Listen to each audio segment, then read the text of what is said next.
Ready to dive into the world of crypto but prefer using PayPal? We'll show you how to buy crypto on Zengo using your PayPal account, step by step. First, make sure you have the Zengo app downloaded and that you've completed the account setup. Open the Zengo app on the main screen. You'll see a prominent buy button. Tap on it. You'll now see a list of cryptocurrencies you can buy. Choose the crypto you're interested in, like Bitcoin or Ethereum. Tap on the crypto you want. Next, enter the amount of crypto you wish to purchase. You can type in a specific dollar amount, and the app will automatically calculate the equivalent in cryptocurrency. Now, it's time to choose your payment method. You'll see various options.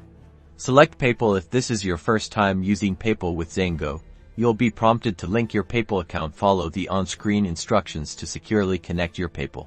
Review all the transaction details carefully, including the amount of crypto, the price, and the fees involved. Once you're sure everything is correct, confirm the transaction.